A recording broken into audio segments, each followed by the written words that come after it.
বাংলাদেশ ভারত সম্পর্কে ৫ আগস্টের পর যে গুণগত পরিবর্তন হয়েছে তা মেনে নিয়ে দিল্লিকে সম্পর্ক এগিয়ে নিয়ে যাওয়ার আহ্বান জানিয়েছেন পররাষ্ট্র উপদেষ্টা তৌহিদ হোসেন। গত ২-৩ মাস ধরে যে দ্বিপাক্ষিক অর্থনৈতিক মন্দা যাচ্ছে তা ভারত ও বাংলাদেশ উভয়কেই প্রভাবিত করছে বলেও দাবি পররাষ্ট্র উপদেষ্টার। ৪০তম সার্ক চার্টার দিবস উপলক্ষে সেমিনারের আয়োজন করে সার্ক জার্নালিস্ট ফোরাম। সেমিনারে বক্তারা বলেন, দ্বিপাক্ষিক বাণিজ্যে সাম্প্রতিক মন্দার প্রভাব বাংলাদেশের পাশাপাশি ভারতের উপরও পড়েছে, বিশেষ করে কলকাতা ও পশ্চিমবঙ্গের ব্যবসায়ীদের উপর।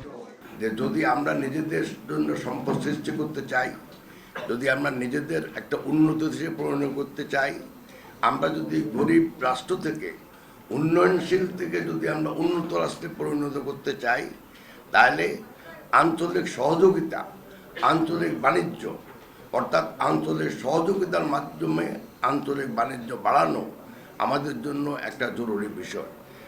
পররাষ্ট্র উপদেষ্টা তৌহিদ হোসেন বলেন, ৫ আগস্টের আগে এবং পরে ভারতের সঙ্গে সম্পর্কের গুণগত পরিবর্তন হয়েছে। এটা মেনে নিয়ে দেশটির সঙ্গে আমাদের সম্পর্ক এগিয়ে নিতে হবে।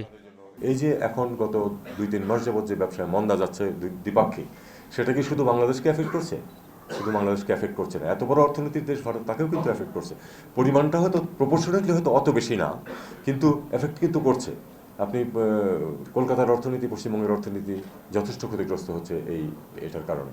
এটা আমরা আশা করব যে এই অচলাবস্থা আমরা কাটিয়ে উঠতে পারব। ব্যবসায়িক ও অর্থনৈতিক স্বার্থে সার্কের কার্যক্রম শুরু করা দরকার। প্রধান উপদেষ্টা ডক্টর ইউনুস চান সার্কের কার্যক্রম শুরু হোক বলেও উল্লেখ করেন পররাষ্ট্র উপদেষ্টা।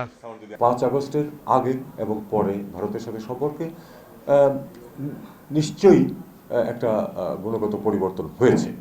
এটা মেনে নিয়ে আমাদেরকে চেষ্টা করতে হবে সম্পর্ককে এগিয়ে নিতে। এটা আমি সেই সূত্রেই কিন্তু আমি প্রপোজ করেছিলাম প্রথমে যে আমাদের যে মেকানিজম আছে ফরেন অ্যাফেয়ার্স কনসালটেশন, আমরা এটা শুরু করি এবং এটা আমরা শুরু করছি। সার্কের ক্ষেত্রেও আপনারা জানেন যে অধ্যাপক ইউনুস, প্রফেসর ইউনুস অত্যন্ত পজিটিভ এই ব্যাপারে। উনি চান, সত্যি চান যে এই জিনিসটা আবার রিভাইভড হোক এবং আমরা আবার একটা আঞ্চলিকভাবে একটা স্বাভাবিক সম্পর্কে ফিরে যাই। সোমবার ঢাকায় বাংলাদেশ ভারত পররাষ্ট্র সচিব পর্যায়ের বৈঠক ফলপ্রসূ হবে বলেও আশাবাদ ব্যক্ত করেছেন পররাষ্ট্র উপদেষ্টা। সাইফুল শাহীন, নাগরিক, ঢাকা।